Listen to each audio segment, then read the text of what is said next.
ಬೇರೆ ಹಾಗೂ ಪ್ರೀತಿಯ ಮಕ್ಕಳೇ, ಇಂದಿನ ಶುಭ ಸಂದೇಶ ರೂಪಾಂತರದ ಈ ಒಂದು ಸನ್ನಿವೇಶವನ್ನು ಅದರ ಹಿಂದಿನ ಸನ್ನಿವೇಶದಲ್ಲಿ ನೋಡಿ ನಾವು ಈ ಏತಕ್ಕೆ ಸ್ವಾಮಿ ರೂಪಾಂತರಗೊಳ್ಳಲು ಪರ್ವತವನ್ನು ಏರ್ತಾರೆ ಎನ್ನುವಂಥ ಸಂದೇಶವನ್ನು ನಾವು ಅರಿಯಬಹುದಾಗಿದೆ. ಇದನ್ನೆಲ್ಲ ಹೇಳಿ ಸುಮಾರು 8 ದಿನಗಳಾದ ಬಳಿಕ ಪೇತ್ರ, ಯೋಹಾನ ಮತ್ತು ಯಾಕೋಬ ಇವರನ್ನು ತಮ್ಮೊಡನೆ ಕರೆದುಕೊಂಡು ಪ್ರಾರ್ಥನೆ ಮಾಡಲು ಯೇಸುಸ್ವಾಮಿ ಬೆಟ್ಟಕ್ಕೆ ಹೋದ್ರು ಅಂತ ಹೇಳ್ತದೆ.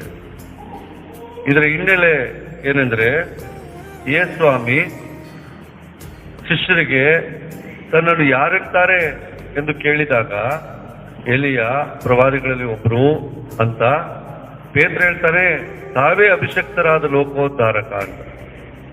ಆತನಿಗೆ ಒಂದು ವಿಶೇಷ ಒಂದು ಬಂಡೆ, ನಿನ್ನ ಮೇಲೆ ಧರ್ಮಸಭೆಯನ್ನು ಕಟ್ಟಲಾಗ್ತದೆ ಎನ್ನುವಂಥ ಅಧಿಕಾರವನ್ನು ಕೊಡ್ತಾರೆ. ತದನಂತರ ಯೇಸುಸ್ವಾಮಿಯ ಇದು ಕಟ್ಟ ಕಡೆಯ ಪ್ರಯಾಣ ಜೆರುಸಲೇಮಿಗೆ. ಈ ಜೆರುಸಲೇಮಿಗೆ ಅವರು ಕಟ್ಟ ಕಡೆಯದಾಗಿ ಹೋಗುವಂತ ಒಂದು ಹಂತ. ಈ ಸಂದರ್ಭದಲ್ಲಿ ಯೇಸುಸ್ವಾಮಿ ಏನ್ ಹೇಳ್ತಾರೆ, ನಾನು ಜೆರುಸಲೇಮಿಗೆ ಹೋಗಬೇಕಾಗಿದೆ, ಅಲ್ಲಿ ಸಭಾ ಪ್ರಮುಖರಿಂದಲೂ ಮುಖ್ಯ ಯಾಜಕರಿಂದಲೂ ಧರ್ಮಶಾಸ್ತ್ರಿಗಳಿಂದಲೂ ಕಠಿಣವಾದ ಯಾತನೆಯನ್ನು ಅನುಭವಿಸಿ ಮರಣಕ್ಕೆ ತುತ್ತಾಗಿ 3ನೇ ದಿನ ಪುನರುತ್ಥಾನ ಹೊಂದಬೇಕಾಗಿದೆ ಎಂದು ಯೇಸುಸ್ವಾಮಿ ಹೇಳ್ತಾರೆ. ಈ ಹಿನ್ನೆಲೆಯಲ್ಲಿ ಪೇತ್ರ ಏನ್ ಮಾಡ್ತಾರೆ ಅಂದ್ರೆ, ಇದನ್ನು ಕೇಳಲಾಗದೆ ಪೇತ್ರನು ಯೇಸುವನ್ನು ಪಕ್ಕಕ್ಕೆ ಕರೆದು, ಪ್ರಭು ಹಾಗೆನ್ನಲೇಬೇಡಿ, ನಿಮಗೆಂದಿಗೂ ಹಾಗೆ ಸಂಭವಿಸಲಿ ಎಂದು ಪ್ರತಿಭಟಿಸಿದನು. ಪ್ರಭು, ನಿಮ್ಗೆ ಎಂದಿಗೂ ಈ ಕೆಲಸ ಬೇಡ, ಈ ಒಂದು ಜೆರುಸಲೇಮ್ ಪ್ರಯಾಣ ಬೇಡ, ಈ ಒಂದು ಶಿಲುಬೆ ಮರಣ ಬೇಡ ಎಂದು ಉಗ್ರವಾಗಿ ಆತ ಪ್ರತಿಭಟಿಸ್ತಾನೆ. ಆಗ ಯೇಸುಸ್ವಾಮಿ ಹೇಳ್ತಾರೆ, ಸೈತಾನನೇ ತೊಲಗಿಂದ, ನೀನು ನನಗೆ ಅಡೆತಡೆ, ನಿನ್ನ ಆಲೋಚನೆ ಮನುಷ್ಯರದೇ ಹೊರತು ದೇವರದಲ್ಲ. ಅಲ್ಲಿ ಹೋದ ವಾರ ಮರಳುಗಾಡಿನಲ್ಲಿ ಯೇಸುಸ್ವಾಮಿಯನ್ನು ಸೈತಾನ ಆ ಕ್ಷಣವೇ ಶೋಧನೆಗಳನ್ನು ನೀಡಿ ತನ್ನ ರಕ್ಷಣಾ ಕಾರ್ಯ ಜೆರುಸಲೇಮಿನತ್ತ ಪ್ರಯಾಣದ ಆ ಒಂದು ಶಿಲುಬೆಯ ಮರಣದ ಆ ಒಂದು ಕಾರ್ಯವನ್ನು ಮಾಡಬೇಡದು ಅಂತ ತರೀತು. ಅದು ಇಲ್ಲಿ ಪೇತ್ರನ ಮುಖಾಂತರವೇ ಯೇಸುಸ್ವಾಮಿ ಇದನ್ನು ಸೈತಾನ ಅಂತ ಹೇಳ್ತಾರೆ. ಈ ಸಂದರ್ಭದಲ್ಲಿ ಏನಾಯ್ತು ಅಂತ ಹೇಳಿದ್ರೆ, ಸುಮಾರು 8 ದಿನಗಳ ಮೇಲೆ ಇವರು ಪರ್ವತ ಹತ್ತಿ ಹೋಗ್ತಾರೆ. ಇಲ್ಲಿ ಪ್ರಮುಖವಾಗಿ ನಾವು ನೋಡೋದೇನೆಂದ್ರೆ, ಈ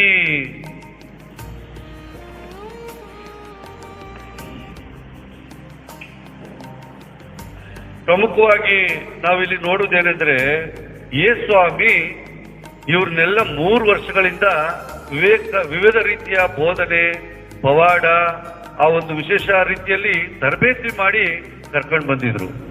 ಆದ್ರೆ ಈಗ ಇವರು ಬೇಡ ಅಂತಾರಲ್ಲ, ನಾನು ನಂಬ್ತಾ ಇಲ್ವಲ್ಲ ಎನ್ನುವಂತ ವೇದನೆ ಯೇಸುಸ್ವಾಮಿಗೆ. ಶಿಷ್ಯರಿಗೆ ನಾವು ಇವ್ರನ್ನ ಹಿಂಬಾಲಿಸಿ ಬಂದವಲ್ಲ, ನಮ್ಮ ಕುಟುಂಬವನ್ನೆಲ್ಲ ಬಿಟ್ಟು ಬಂದವಲ್ಲ, ನಮ್ಮ ಕಸ್ಬನ್ನೆಲ್ಲ ಬಿಟ್ಟು ಬಂದವಲ್ಲ, ಈ ರೀತಿ ಸಾಯ್ತಾರೆ ಅಂದ್ರೆ ಇದಕ್ಕಾಗಿ ನಾವು ಯೇಸುಸ್ವಾಮಿಯನ್ನು ಹಿಂಬಾಲಿಸ್ಬೇಕಿತ್ತ ಅಂತ ಶಿಷ್ಯರದು. ಈ ರೀತಿಯಲ್ಲಿ 8 ದಿನಗಳ ಕಾಲ ಇವರು ಮೌನ ವೇದನೆಯಲ್ಲಿ, ಆ ಒಂದು ನೋವಿನಲ್ಲಿ ಇದ್ರು. ಇಂಥ ಸಂದರ್ಭದಲ್ಲಿ ಯೇಸುಸ್ವಾಮಿಗೆ ತಾನು ಮಾಡುವಂತ ಉದ್ದೇಶ ಏನು, ತಾನು ಮಾಡುವಂತ ಕಾರ್ಯ ಏನು ಎಂದು ತಂದೆಯಿಂದ ತಿಳಿದುಕೊಳ್ಳಲು ಮತ್ತು ಶಿಷ್ಯರಿಗೆ ತಾನು ಮಾಡುವಂತ ಉದ್ದೇಶ ಏನು ಎಂದು ಅವರಿಗೆ ತಿಳಿಯಪಡಿಸಲು ಮತ್ತು ವಿಶ್ವಾಸವನ್ನು ತುಂಬಲು 3 ಶಿಷ್ಯರುಗಳನ್ನು ಕರೆದುಕೊಂಡು ಪರ್ವತವನ್ನು ಹತ್ತಿ ಪ್ರಾರ್ಥನೆ ಮಾಡಲು ಅವರು ಬರ್ತಾರೆ. ಇಲ್ಲಿ ಪ್ರಭು ಯೇಸುವಿನಲ್ಲಿ ಪ್ರಿಯರೇ, ಈ ಒಂದು ಪರ್ವತ ತಾಬೋರ್ ಪರ್ವತವಾಗಿದೆ. ಇಲ್ಲಿ ಪ್ರಾರ್ಥನೆ ಮಾಡುವ ಸಮಯದಲ್ಲಿ ಯೇಸುವಿನ ಮುಖಚರ್ಯೆಯು ಮಾರ್ಪಟ್ಟಿತು, ಉಡುಪು ಬೆಳ್ಳಗೆ ಪ್ರಜ್ವಲಿಸಿತು. ಇದ್ದಕ್ಕಿದ್ದ ಹಾಗೆ ಮೋಶೆ ಮತ್ತು ಏಲಿ ಎಂಬ ಪ್ರವಾದಿಗಳು ಅವರೊಡನೆ ಮಾತನಾಡುತ್ತಿದ್ದರು. ಇದು ನಾವು ನೋಡ್ತೇವೆ. ಹಳೆಯ ಒಡಂಬಡಿಕೆಯಲ್ಲೂ ಮೋಶೆ ದೇವರ ಹತ್ತಿರ ಪ್ರಾರ್ಥನೆಗೆ ಹೋದಾಗ ನಾವು ನೋಡ್ತೇವೆ, ಸಿನಾಯಿ ಬೆಟ್ಟದಲ್ಲಿ ಇಳಿದು ಬಂದಾಗ ಅವನ ಮುಖ ಪ್ರಕಾಶಮಾನವಾಗಿತ್ತು, ಏಕೆಂದರೆ ಅವನು ದೇವರ ಸರ್ವೇಶ್ವರನ ಸಂಗಡ ಸಂಭಾಷಿಸಿದ್ದನು. ಮೋಶೆಯ ಮುಖ ಹೀಗೆ ಪ್ರಕಾಶವಾಗಿರುವುದನ್ನು ಆರೋನನು ಮತ್ತು ಇಸ್ರಾಯೇಲರು ನೋಡಿ ಅವನ ಹತ್ತಿರ ಬಗ್ಗೆ ಬರಲು ಭಯಪಟ್ಟರು. ಮೋಶೆಯ ಮುಖ ಪ್ರಕಾಶಮಾನವಾಗಿರುವುದನ್ನು ಇಸ್ರಾಯೇಲರು ಗಮನಿಸುತ್ತಿದ್ದರು. ಅವರು ಸರ್ವೇಶ್ವರ ಬಳಿಗೆ ಹೋಗುವವರಿಗೆ ಮುಖವನ್ನು ಅವನು ಮುಚ್ಚಿಕೊಳ್ತಿದ್ದ ಅಂತ ಹೇಳ್ತಾರೆ. ಆದ್ರಿಂದ ಇಲ್ಲಿ ಮುಖಶ್ಚರ್ಯೂ ಬದಲಾಯಿತು ಎನ್ನುವಂಥದ್ದು ಪ್ರಭು ದಯಾಮಯ ದೇವರ ದರ್ಶನದಿಂದ ಈ ಒಂದು ಕಾರ್ಯ ಆಯ್ತು ಅಂತ ನಾವು ನೋಡಬಹುದು. ಇಲ್ಲಿ ಮೋಶೆ ಮತ್ತು ಎಲಿಯ ಎಂಬ ಇಬ್ಬರು ಪ್ರವಾದಿಗಳಿದ್ರು ಅಂತ ಹೇಳ್ತಾರೆ. ಸ್ವಾಮಿ ಕೇಳ್ತಾರೆ, ನಾನು ಯಾರು ಅಂದಾಗ ಎಲಿಯನು ಅಂತಾರೆ, ಪ್ರವಾದಿಗಳಲ್ಲಿ ಕೆಲವರು ಅಂತಾರೆ ಎಂದು ತಿಳಿಯಪಡಿಸುತ್ತಾರೆ.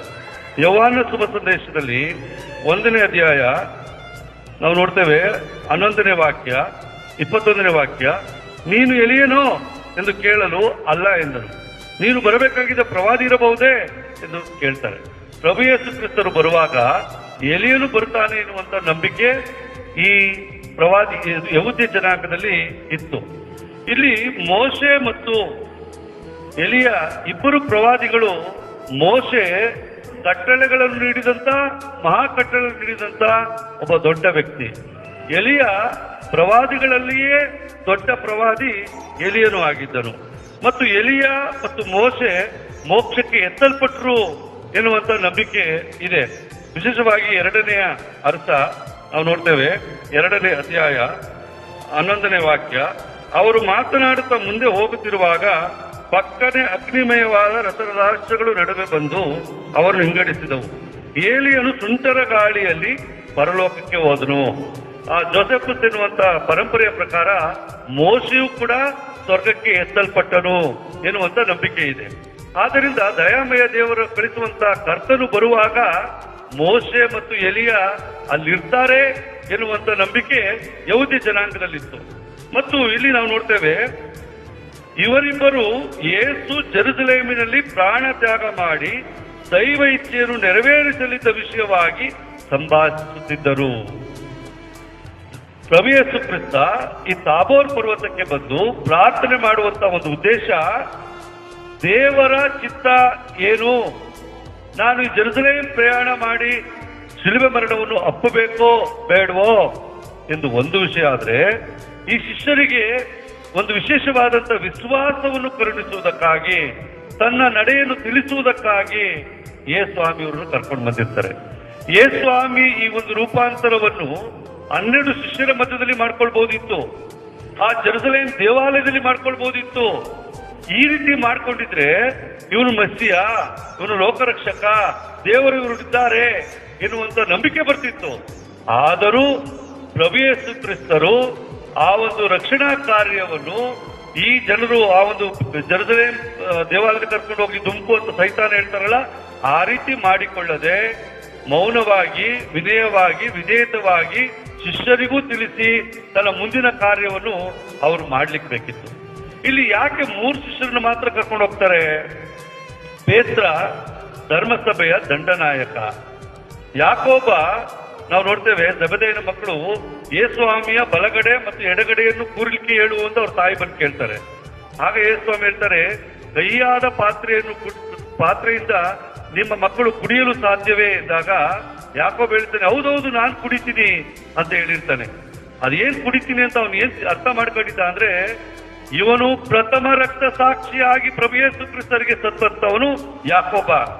ಆದ್ರಿಂದ ಈತನನ್ನು ಸ್ವಾಮಿ ಕರ್ಕೊಂಡು ಬಂದಿರ್ತಾರೆ. ಮತ್ತು ಯೋಹಾನ ಯೇಸುವಿನ ಅತಿ ಪ್ರೀತಿಯ ಶಿಷ್ಯ.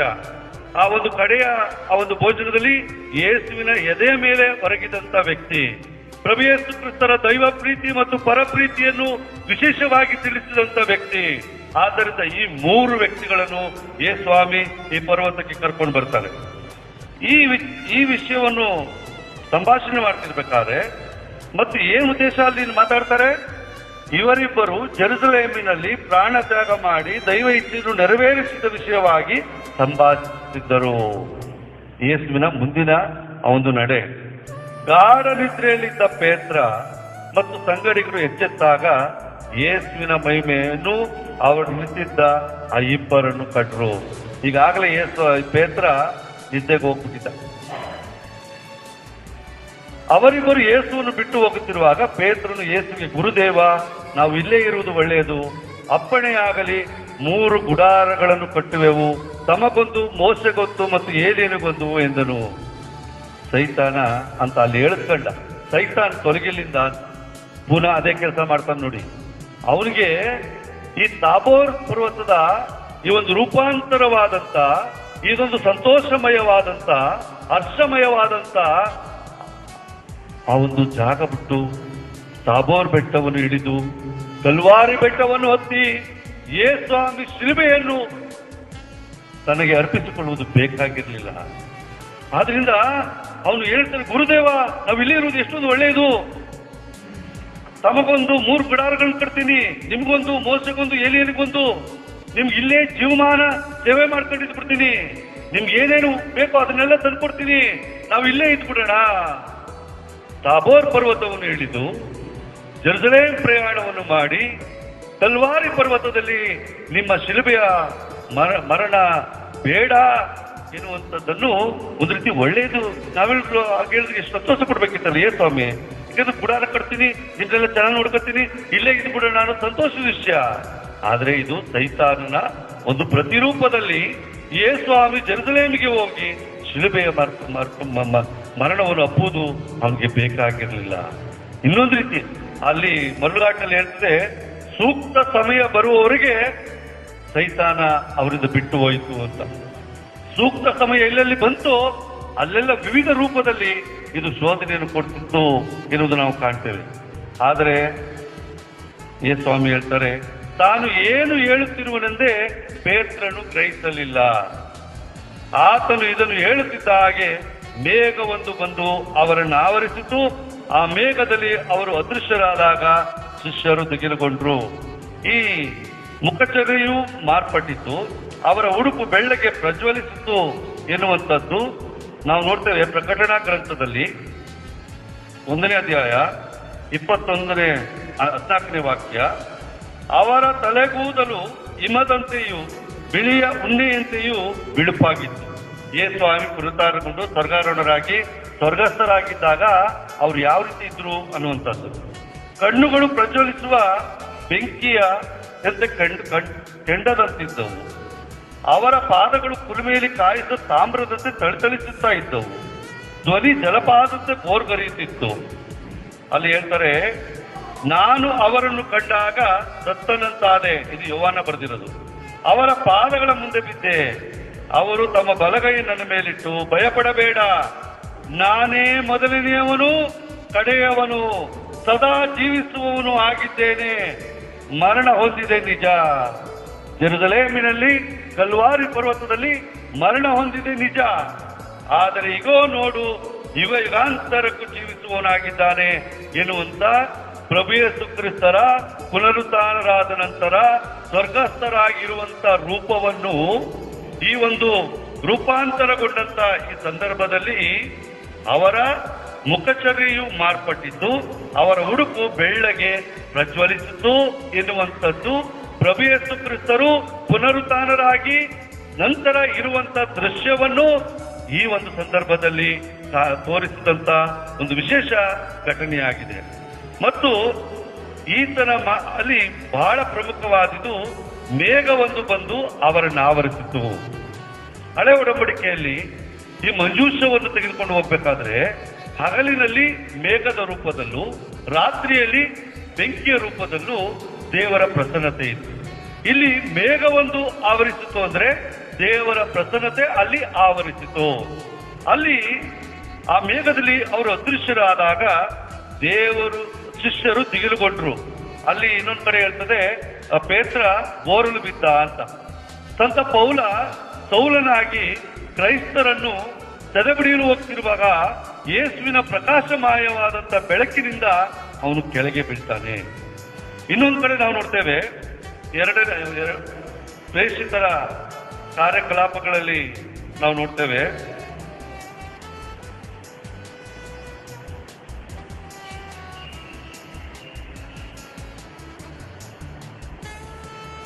ಅಲ್ಲೂ ಕೂಡ ಪ್ರಭು ಯೇಸು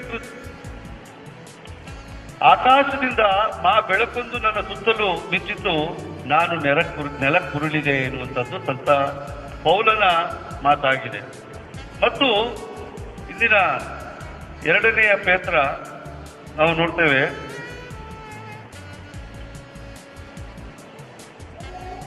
1ನೇ ಅಧ್ಯಾಯ 12ನೇ ವಾಕ್ಯ 17ನೇ ವಾಕ್ಯ. ಈತನು ನನ್ನ ಪುತ್ರ, ನನಗೆ ಪ್ರಿಯನಾದವನು, ನನ್ನ ಅಪಾರ ಮೆಚ್ಚುಗೆ ಪಾತ್ರನು ಎಂದು ಅವರನ್ನು ಕುರಿತೆ ವಾಣಿಯೊಂದು ಮಹೋನ್ನತ ವೈಭವದಿಂದ ಕೇಳಿ ಬಂತು.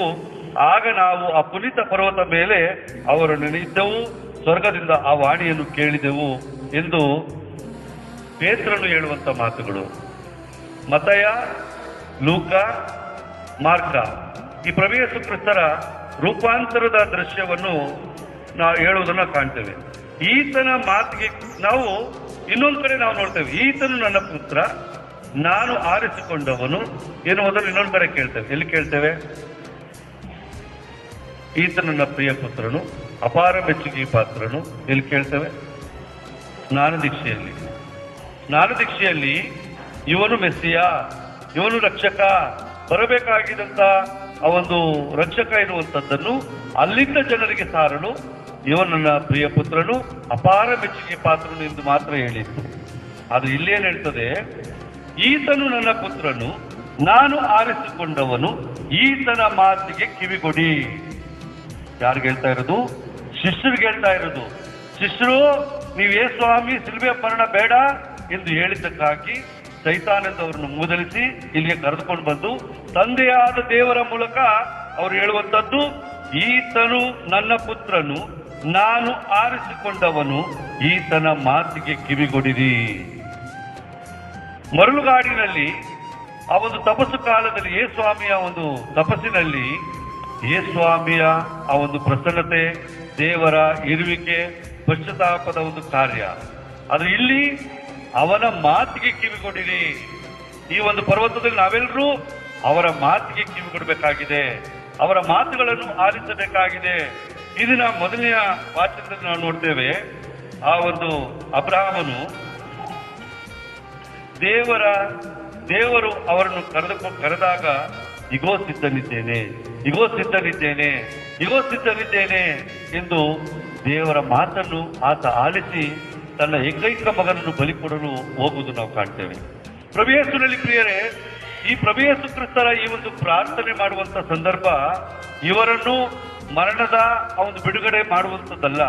ಗೆತ್ಸೆಮನೆ ತೋಪಿನಲ್ಲಿ ಮಾಡುವಂತ ಪ್ರಾರ್ಥನೆ ಅವರ ಒಂದು ಕೈಯಾದ ಕೊಡವನ್ನು ಬಿಡಿಸುವುದು ಅಂತ ಅಲ್ಲ.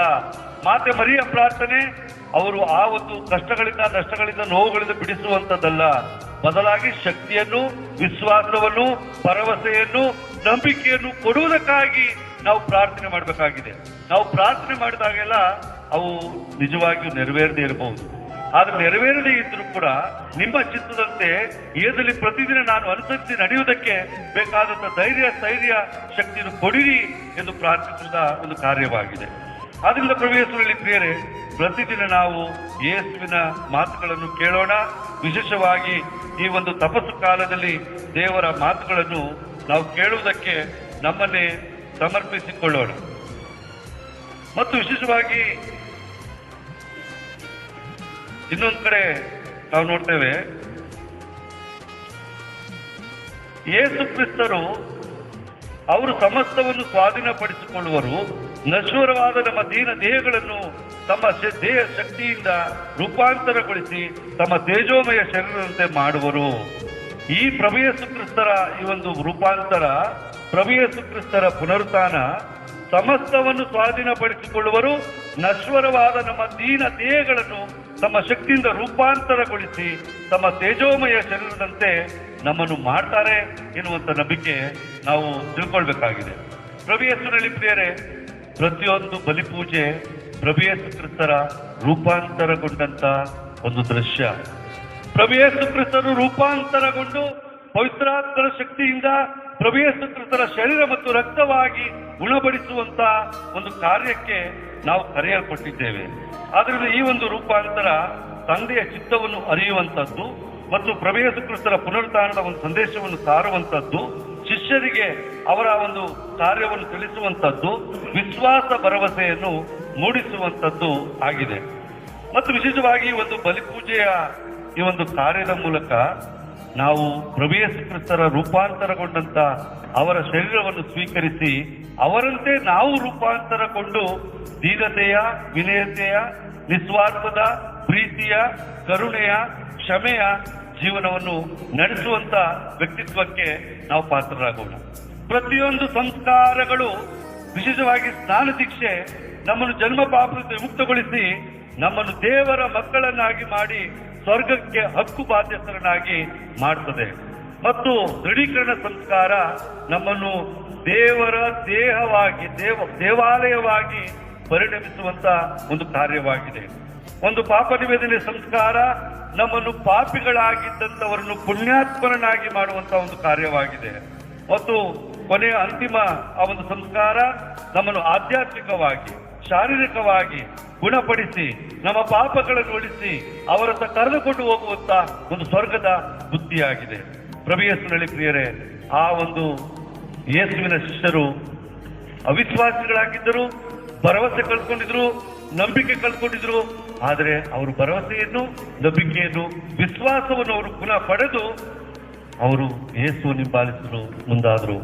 ಇಂದು ಪ್ರಭು ಯೇಸು ಕ್ರಿಸ್ತರು ನನ್ನನ್ನು, ನಿಮ್ಮನ್ನು ನೋಡಿ ಈತನು ನನ್ನ ಪ್ರಿಯ ಪುತ್ರ, ಈತನು ನನ್ನ ಪ್ರಿಯ ಪುತ್ರಿ, ನನ್ನ ಅಪಾರ ಮೆಚ್ಚುಗೆಗೆ ಪಾತ್ರಳು ಎಂದು ಹೇಳಲು ಸಾಧ್ಯವೇ? ನನ್ನನ್ನು, ನಿಮ್ಮನ್ನು ನೋಡಿ ಈತನು ನನ್ನ ಪ್ರಿಯ ಪುತ್ರ, ಪ್ರಿಯ ಪುತ್ರಿ, ನನ್ನ ಅಪಾರ ಮೆಚ್ಚುಗೆಗೆ ಪಾತ್ರಳು ಎಂದು ಹೇಳಲು ಸಾಧ್ಯವೇ? ಇವರ ಮಾತಿಗೆ ಕಿವಿಗೊಡಿರಿ ಎಂದು ಪ್ರತಿಯೊಬ್ಬ ತಂದೆ ತಾಯಿಗಳಿಗೆ ಹೇಳುವಂತದ್ದು ನಿಮ್ಮ ಮಾತುಗಳು, ನಿಮ್ಮ ಕಾರ್ಯಗಳು, ನಮ್ಮ ನುಡಿಗಳು ನಿಮ್ಮ ಮಕ್ಕಳು ಅನುಸರಿಸುವಂತ ಒಂದು ಕಾರ್ಯವಾಗಿದೆ. ಆದ್ದರಿಂದ ಇವರ ಮಾತನ್ನು ಕೇಳಿರಿ ಎನ್ನುವಂಥದ್ದು ಪ್ರತಿಯೊಬ್ಬ ತಂದೆ ತಾಯಿಗಳು ಹೇಳುವಂತ ಮಾತುಗಳನ್ನು ಕೇಳುವಂತ ಮಕ್ಕಳಿಗೆ ಹೇಳುವಂತ ಆದೇಶವಾಗಿದೆ. ಮತ್ತು ಮಕ್ಕಳಾದಂತ ನಾವು ತಂದೆ ತಾಯಿಗಳ ಮಾತುಗಳನ್ನು ಕೇಳಬೇಕು. ದೇವರ ಸ್ವರೂಪವಾಗಿ, ದೇವರ ವಾಣಿಯಾಗಿ, ದೇವರ ಸ್ವರವಾಗಿ ನಮ್ಮನ್ನು ತಿದ್ದಿ ಬುದ್ಧಿ ಹೇಳಿ ಮೇಲೆತ್ತುವಂತ ಕಾರ್ಯಕ್ಕಾಗಿ ಅವರು ತಮ್ಮನ್ನೇ ತಂದೆ ತಾಯಿಗಳು ಬಲಿದಾನದ ಮೂಲಕ, ತ್ಯಾಗದ ಮೂಲಕ, ಸೇವೆಯ ಮೂಲಕ ತಮ್ಮ ರೂಪವನ್ನು ಕಳೆದುಕೊಂಡು ನಿಮಗೆ ಒಂದು ಒಳ್ಳೆಯ ರೂಪವನ್ನು ಕೊಟ್ಟು ಅದರಲ್ಲಿ ಸಂತೋಷ ಪಡ್ತಾರೆ. ಆದ್ರಿಂದ ಪ್ರಭು ಯೇಸುವಿನಲ್ಲಿ ಪ್ರಿಯರೇ, ತಂದೆ ತಾಯಿಗಳ ಮಾತನ್ನು ಕೇಳೋಣ. ನಾವು ನೀವು ದೇವರ ಪ್ರಿಯ ಮಕ್ಕಳೆಂದು ನಾವು ಮರೆಯದಿರೋಣ. ಈ ಒಂದು ಕಲ್ವಾರಿ ಪರ್ವತದ ಈ ಒಂದು ಬಲಿಪೀಠ, ಪ್ರಭು ಯೇಸು ಕ್ರಿಸ್ತ ರೂಪಾಂತರಗೊಳ್ಳುವಂತ ಈ ಒಂದು ಬಲಿಪೀಠ, ಇದು ಇಲ್ಲಿಗೆ ಮಾತ್ರ ಮುಗಿಯಬಾರದು. ಈ ಒಂದು ಬಲಿಪೂಜೆಯನ್ನು ಮುಗಿಸಿ ನಮ್ಮ ದಿನನಿತ್ಯದ ಜೀವನದಲ್ಲಿ ಪ್ರಭು ಯೇಸು ಕ್ರಿಸ್ತರ ರೀತಿ ನಮ್ಮ ಶಿಲುಬೆಗಳನ್ನು ಹಿಡಿದು ಕಲ್ವಾರಿ ಪರ್ವತದಲ್ಲಿ ಪ್ರಭು ಯೇಸು ಕ್ರಿಸ್ತರೊಂದಿಗೆ ನಮ್ಮನ್ನೇ ಸಮರ್ಪಿಸಿಕೊಟ್ಟು ಪ್ರಭು ಯೇಸು ಕ್ರಿಸ್ತರ ಪುನರುತ್ಥಾನದ ಹಬ್ಬದಲ್ಲಿ ನಾವು ಉನ್ನತರಾಗುವಂತ ಕಾರ್ಯಕ್ಕೆ ಈ ತಪಸ್ಸು ಕಾಲ ವಿಶೇಷವಾದಂತ ಕಾಲವಾಗಿದೆ. ಶೋಧನೆಗಳು ಬರುವುದು ಸಹಜವಾದದ್ದು, ಸೋದನೆಗಳನ್ನು ಮೀರಿ ಜಯಿಸುವಂಥದ್ದು ದೈವತ್ವವಾದುದು. ತಪಸ್ಸು ಕಾಲದ ಆ ಒಂದು ಮರಳುಗಾಡಿನಲ್ಲಿ ಪ್ರಭು ಯೇಸು ಕ್ರಿಸ್ತರ ಮನುಷ್ಯತ್ವದ ರೂಪವನ್ನು ಕಾಣ್ತೇವೆ. ಈ ಒಂದು ರೂಪಾಂತರದಲ್ಲಿ ಪ್ರಭು ಯೇಸು ಕ್ರಿಸ್ತರ ದೈವತ್ವದ ರೂಪವನ್ನು ಕಾಣ್ತೇವೆ. ಆದ್ರಿಂದ ಇಲ್ಲಿ ಬರುವಂತ ಈ ಬಲಿಪೀಠ, ಕಲ್ವಾರಿ ಪರ್ವತದ ಈ ಬಲಿಪೀಠದಲ್ಲಿ ಪ್ರಭು ಯೇಸು ಕ್ರಿಸ್ತರನ್ನು ಸ್ವೀಕರಿಸಿ ನಾವು ರೂಪಾಂತರಗೊಂಡು ತಂದೆ ತಾಯಿಗಳಾಗಿ ಮಕ್ಕಳು ನಮ್ಮನ್ನು ಅನುಸರಿಸುವಂತೆ, ಮಕ್ಕಳಾಗಿ ನಾವು ತಂದೆ ತಾಯಿಗಳ ಮಾತುಗಳನ್ನು ಕೇಳಿ ಅನುಸರಿಸುವಂತ ಭಾಗ್ಯದಲ್ಲಿ ಮತ್ತು ಈ ತಪಸ್ಸು ಕಾಲದಲ್ಲಿ ವಿಶೇಷವಾಗಿ ನಮ್ಮನ್ನು ಪ್ರಾರ್ಥಿಸುತ್ತಾ ಪ್ರಭು ಯೇಸು ಕ್ರಿಸ್ತರಿಗೆ ಸಮರ್ಪಿಸಿಕೊಳ್ಳೋಣ. ಆಮೇಲೆ